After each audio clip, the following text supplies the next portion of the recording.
My name is Andrew. I go by Cooks online. I will do a small demo of a bunch of different privacy features in BTCPay Server. I'll just walk you through the whole setup flow for getting started there, setting up some basics, some of the easier stuff around privacy, showcasing, for example, payjoin, coin selection. And then I'll walk through installing the coinjoin plugin itself, and also setting up a coordinator for yourself if you want to run that yourself. So this is a whole new setup. It's on my computer. It's rich test, so if you notice like hundreds of Bitcoin in the balance sheet, it's not mine. It's fake. Please don't hack me. All right.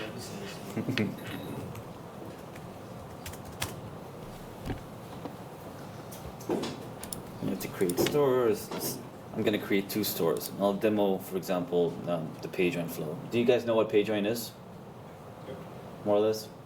Well, I'll explain it a bit as well, but it's okay. So I'll create 2 stores, A and B. They will both have a Bitcoin on-chain wallet, and they will have payjoin enabled on all of them. It's really that simple to get it enabled on BTCPay Server. You just have a little checkbox here. The requirements for that is that they are a hot wallet, so it's basically part of the flow. So for example here, you just click here and you check this. And the requirement when you're using payjoin is that the person sending you money and your wallet have to have the same kind of wallet format. So if you're using Segwit, then you use Segwit. If you're using Taproot, you use Taproot. The majority of people are only using Segwit nowadays, so I would just stick with that one. You should back up your seed words, not me. I will cry here. Live demo. The live demo. Yeah, live demo from Master Branch.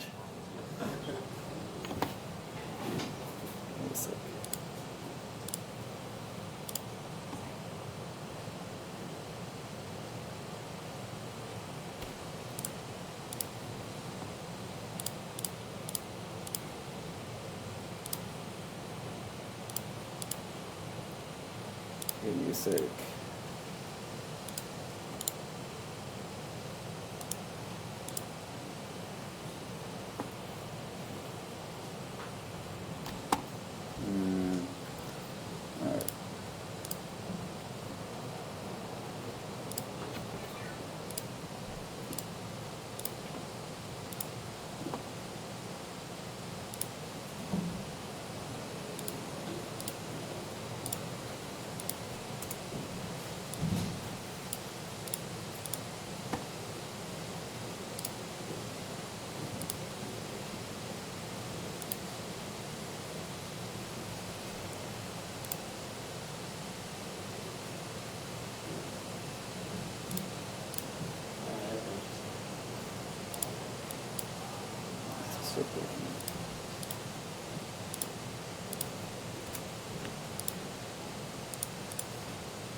All right. Okay, so we're back to working at least. So I created 2 wallets, 2 stores with 2 wallets. They're both hot wallets. They're both using Segwit. Their balance is 0, but let me just fund them a bit. So let's see, $100.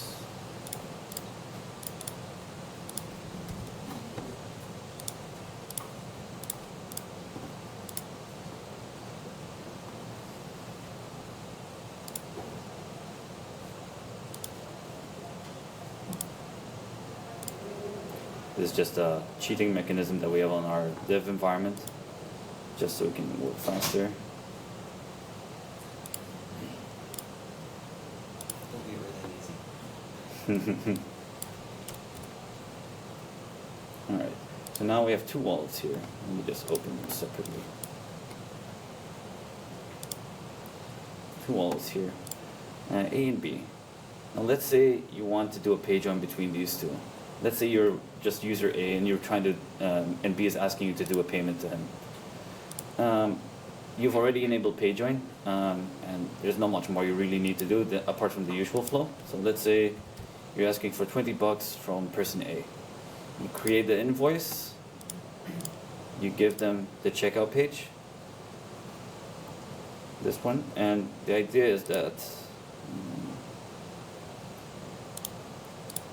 you will click on the link on your payjoin enabled wallet.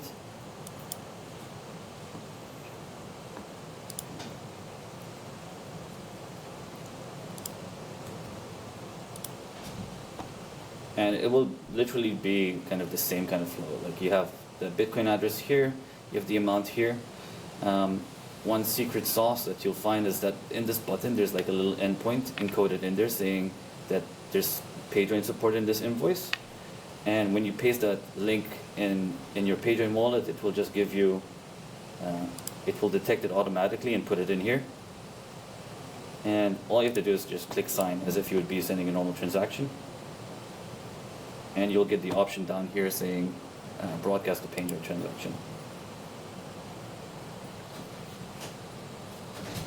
And in your BTCPay wallet, you will get, like if you sent a transaction from it, you'll get a label saying that it was a successful payjoin. And if you are the merchant in this situation, you can also verify that you did a payjoin right here. So we have an extensive labeling system built into the wallet. For example, this transaction came to you.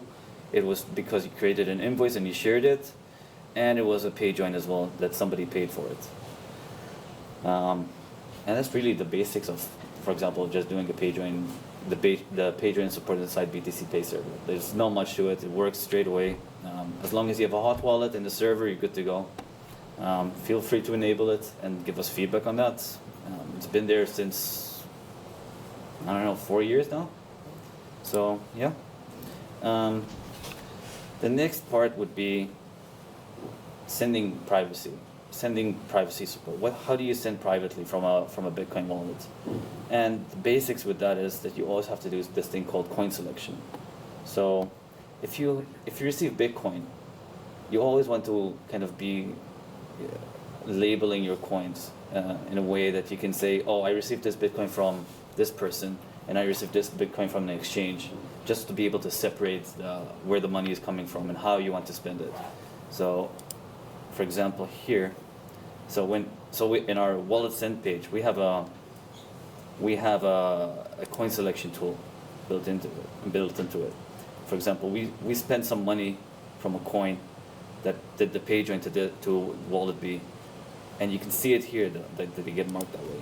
And the idea is that if you have hundreds of coins when they're coming in, you want to be able to quickly be able to say, oh, I only want to send coins to this person that I got from these specific invoices or from this point of sale app, or I labeled them as they came in from an exchange that I KYC'd on. The idea is that you don't want to waste valuable coins that you feel are very fungible on situations where they will still identify you and create a link to you.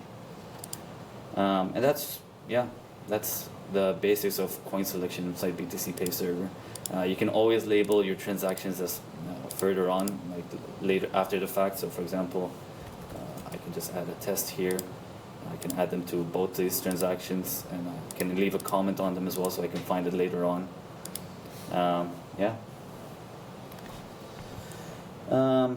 So that's the basic built-in privacy tools that we have inside BTCPay Server.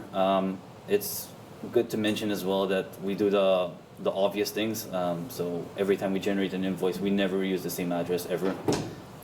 If an invoice was paid, it doesn't matter if it was paid or if it wasn't paid, we always generate a new one. If an invoice was paid and it was not the correct amount, like under the amount, we generate a new address, and that one is the one that you should be paying to, so that you can have a customer sending multiple coins in multiple rounds without having to do address reuse on the customer side and on the merchant side as well. So that's the basics, built-in privacy inside BTCPay Server. But these are not like sure ways to break the heuristical links between your coins and your customers or forward privacy. So They are not completely private. It all depends on how you handle your money. Any questions? Okay. So the next thing I want to show you is a plugin that I built for BTCPay Server called the Wabi Sabi CoinJoin plugin. Plugins are very easy to install on BTCPay Server. If you're a server admin, you have to be a server admin to install a plugin on here. But all you have to do is go on the side menu, click Manage Plugins, and browse the list we have here. We have quite a lot of plugins. Always looking to build more. But I'll just walk you through the Wabi Sabi CoinJoin plugin. So this plugin uses the same technology that the Wasabi people are building and researching all the time. It's based on their Wabi Sabi implementation, the V2 version of Wasabi. It hooks onto their coordinator, or it even allows you to run your own coordinator. And you can even discover other coordinators over Nostr, so that you can kind of have a discovery feature built in, and if you want to try and market your coordinator to other people to gain liquidity, you can do that directly through it. It's important to mention it's a beta quality software, but yeah. So let me install it. Just remember, this is my dev environment.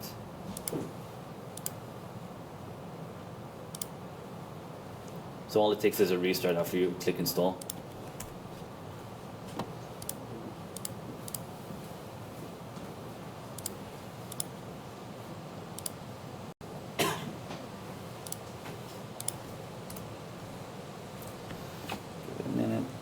And you'll notice on the dashboard you get some extra little stuff here. So for example, we got a little tab here saying coinjoin.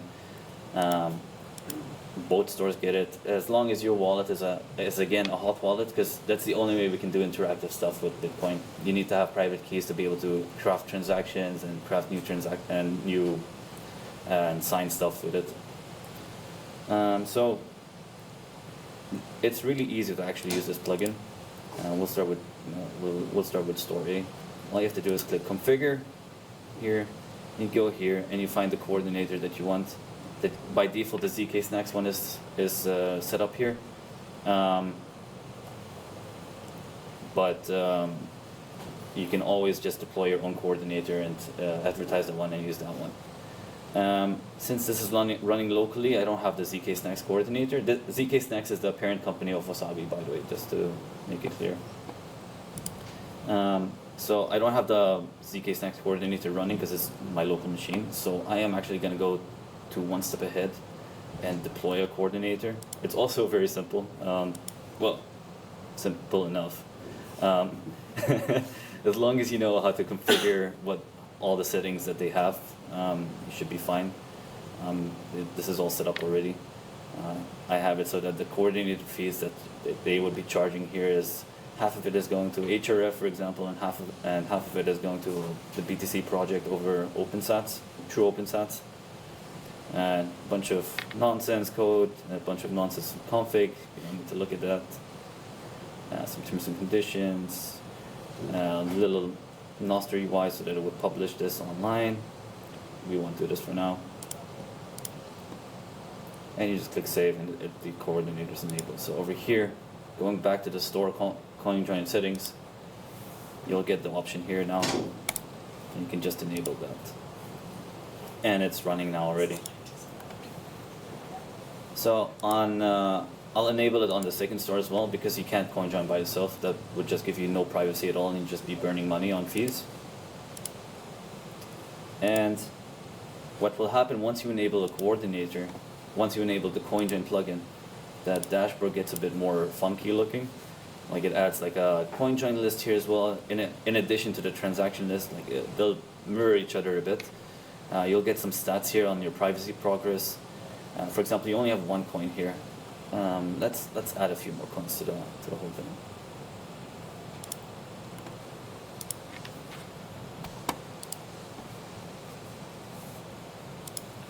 Since this is running on rich test, I can generate a buttload of cash fast.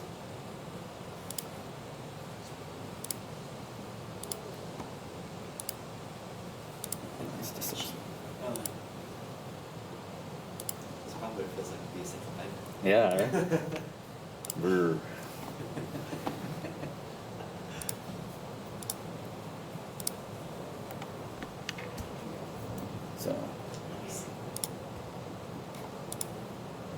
So now we have, both wallets have like a few hundred coins in them. We can actually go to the dashboard. Like, we enabled the coinjoin plugin on both of them, I think. So I'll double check in a second.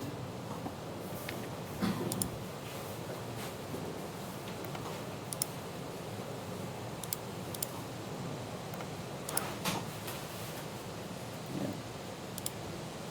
What will happen is, once the coordinator actually kickstarts, it will start allowing the clients to connect to it and slowly start adding coins to the mix.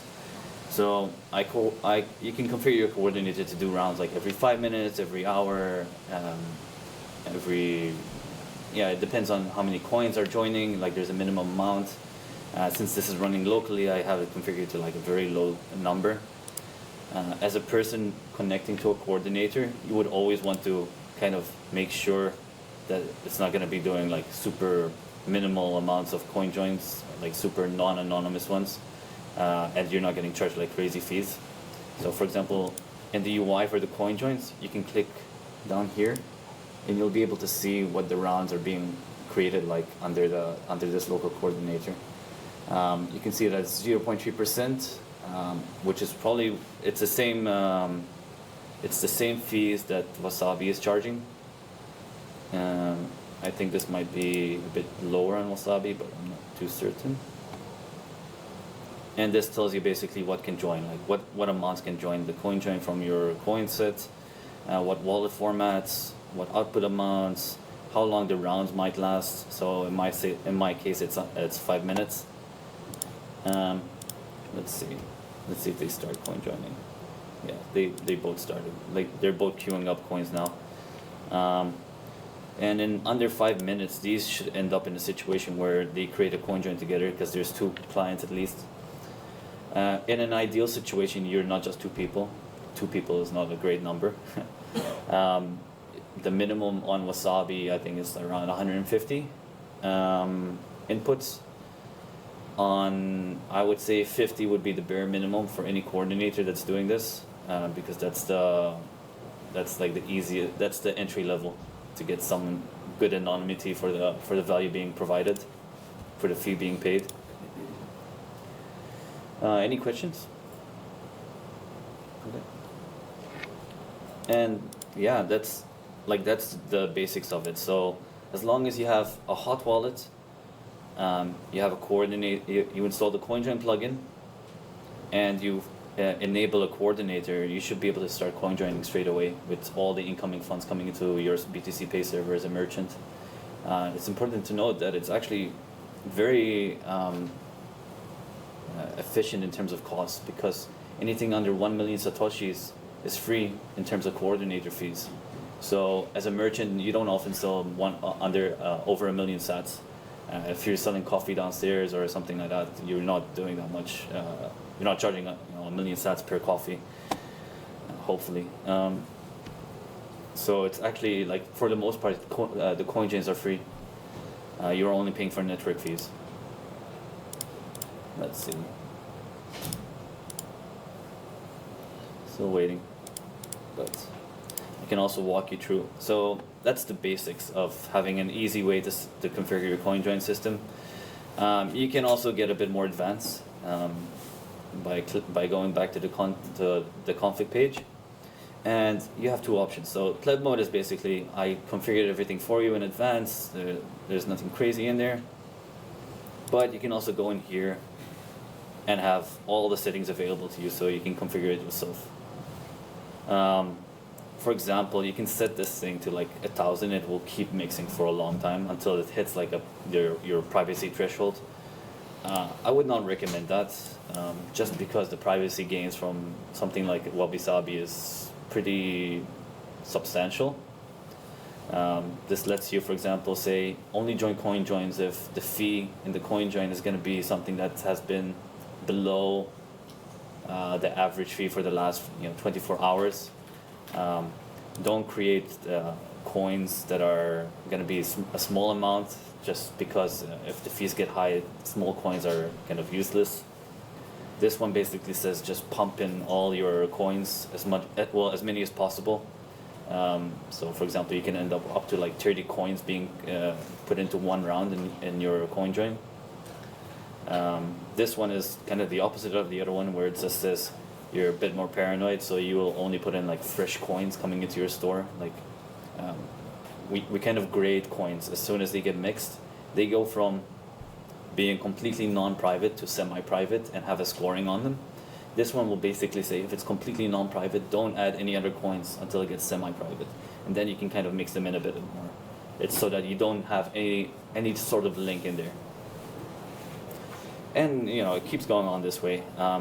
This is actually a nice feature as well. Basically, you can have another store, which would be a hardware wallet, and you can tell it so that when the mix is done, make sure those coins go into the hardware wallet. So you can actually avoid the situation where you're having a big hot wallet for all your funds.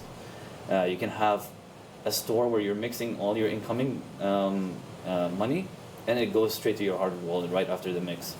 So you kind of alleviate that concern of having a hot wallet server constantly there. Yeah, what was it? What was next? I also have this one. This is enabled by default, batch payments. I'll walk you through it in a second. Let me see it. Oh, we managed to do a coinjoin already. So what happens with a coinjoin is it will basically, I will give you the defaults of what's happening here. So we joined the coinjoin round here. It was on this coordinator, the one we're running on this machine. We put in 1 coin and we got 5 out. And it kind of breaks down into like common denomination output so that you can kind of gain anonymity sets. In this scenario, we didn't even gain any anonymity because it's just 2 clients running with very small amounts of coins. But the idea is that you will have your coins here mixed with like hundreds of other ones. For example, the Wasabi one has easily 400 inputs at a time, every like 10 minutes at this point. And the idea is we keep doing this over and over and over until the non-set score is something that you are happy with. By default, it's set to 5. On the default coordinator from Wasabi, it's you'll hit that almost instantly. I think it's just 1 round, if anything, for the most part. So the one thing I want to showcase here is that as a merchant tool, you want to have merchant tools built into the coinjoin as well. So BTCPay allows you to have, I'll create a new, no actually, I'll do that. BTCPay allows you to batch payments directly inside the coinjoin. So for example, let's say I got this address from a store, let's say B store. I can go to store A and say I need to send this guy, I don't know, 1 Bitcoin for services rendered. But you know, I would rather just do it in a more privacy conscious way. And all you have to do is you can batch it. You can, instead of sending it straight away, you can schedule it. And by scheduling it, the coinjoin plugin has the power to actually look at this list here of payments that you want to send. And on the next coinjoin round, it will attempt to put that payment directly inside the coinjoin. So you can actually just do, you can be mixing your incoming coins while also fulfilling your scheduled transaction at the same time. Let's see, where are we? You can see here as well, like this little tiny dot here is like what these coinjoins have, like this coinjoin has generated some anonymity now. Obviously, if you have a lot of Bitcoin, it will have to go in slowly because it becomes very obvious when if you're pumping in 100 Bitcoin at a time, you can't just say, oh, it's private in one go. It takes many rounds to kind of break it down into small denominations, mixing it with other people, so that it becomes less obvious which ones belong to you. Let's see if this, yeah. Let's see, we should be doing another round soon where it will grab the payment that we scheduled earlier. So we have this payment here, it's still here. So I would guess we'll get around soonish, I guess.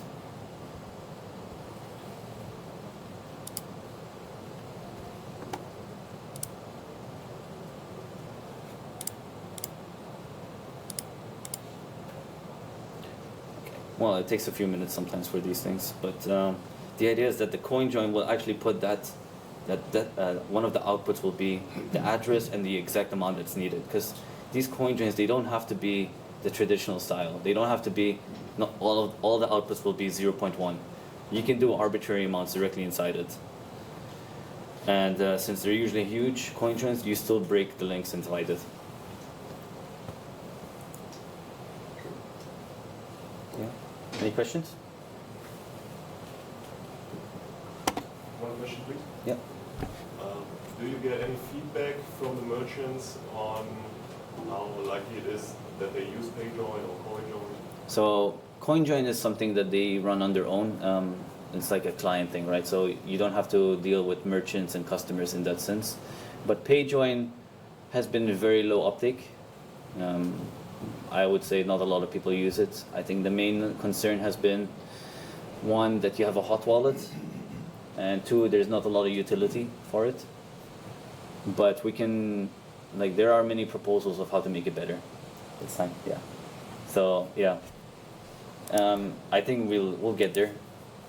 We just have to do some improvements. Basically, you can do a lot. You can do payment batching as well inside the payjoin protocol as well.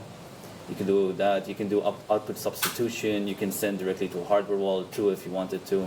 The difference is that payjoin is not meant to be a full privacy solution. It's meant to be privacy enhancing to a degree. It contributes to overall privacy, but it does not fix privacy by itself. That's why you still need coinjoin tools on top. Yeah, thank you. Okay. Well, it's time anyway, but